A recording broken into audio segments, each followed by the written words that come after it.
తుఫాన్ నిమిత్తం రాష్ట్ర ప్రభుత్వం అందరికీ హెచ్చరికలు జారీ చేసి ప్రభుత్వ యంత్రాంగాన్ని పూర్తిగా మరి ప్రజల కోసం సర్వీస్ చేయాలి, ఎవరు సెలవులు ప్రకటించకూడదని చెప్పిన సందర్భంలో తాడేపూడి కాన్స్టిట్యున్సీ నుంచి మరి ఎంఆర్ఓ గారు కానీ ఎంఆర్ఓస్ అండ్ మన కమిషనర్ గారు పూర్తి బాధ్యత తీసుకుని నోడల్ ఆఫీసర్స్ అందరూ కూడా 24 hours డ్యూటీ చేశారు.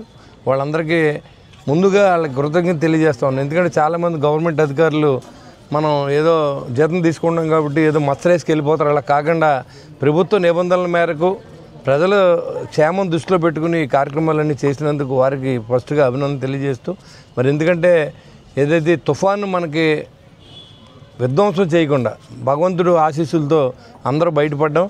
కొన్ని కుటుంబాలు అయితే నిరాశ్రయాలు అయ్యారు. ఎందుకంటే యానాదుల కాలనీ అనేది చిన్న చిన్న గుడిసెల్లో ఉంటారు.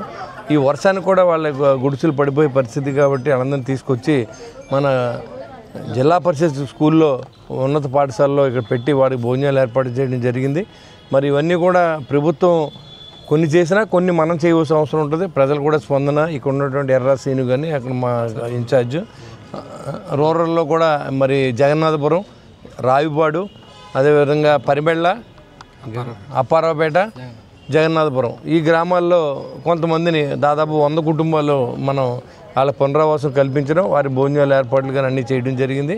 అదేవిధంగా ఈ వర్షం తగ్గేంత వరకు కూడా వాళ్ళకి శ్రేయస్గా ఉంచి మరి వాళ్ళందరినీ మళ్ళీ ఈ వర్షం తగ్గిన వెంటనే వాళ్ళ ఇళ్ళలోకి వాళ్ళని పంపించి ఏర్పాటు చేస్తాం. ఏదైతే ఇల్లు కూలిపోయినా వాళ్ళందరూ కూడా శాశ్వతంగా మన గౌరవ ముఖ్యమంత్రి గారు పరిష్కారం చేద్దామని చెప్పారు.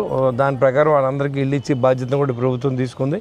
మరి ఈ కార్యక్రమంలో విచ్చేసిన పాలూరు వెంకటేశ్వరరావు గారు, అదేవిధంగా తెలుగుదేశం పార్టీ రామలక్ష్మణులు, గిరి గారు, మరి పసల వెంకటాచలం గారు, మరి కాశీ గారు అందరూ కూడా అందరూ మన సమిష్టి బాధ్యత, పార్టీలకు అతీతంగా పనిచేయాల్సిన అవసరం ఉంది. ఇక్కడ ఎవరున్నా కష్టాన్ని చూడాలి, మనం ఆ కష్టాన్ని చూసి అందరూ ఆకలి లేకుండా చూస్తాం. అదేవిధంగా ఈరోజు వారందరూ కూడా రేషన్ బియ్యాన్ని అది ఇచ్చే బాధ్యత కూడా ప్రభుత్వం తీసుకుంటుంది. ఎందుకంటే వారు రెక్కాడితే డొక్కాడదు, ఈ 3 రోజులు పని చేయలేదంటే తింటాకుండదు.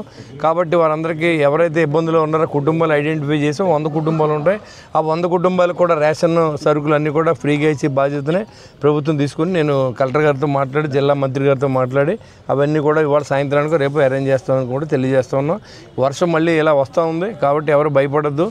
మా తుఫాన్ అయితే తీరం దాటింది కాబట్టి మనం గండం గట్టెక్కినట్టే రైతులకి కొంత ఉపశమనం, కొన్ని చేలు పడిపోయిన అవి కూడా చూసి వచ్చాము. ఇప్పుడు కృష్ణంపాలెం, అల్లంపురం, కొన్ని గ్రామాల్లో రాయిపాడు ఇవన్నీ కూడా పడిపోవడం జరిగింది. ఇప్పుడు వరకు 1400 ఎకరాలు నమోదైంది.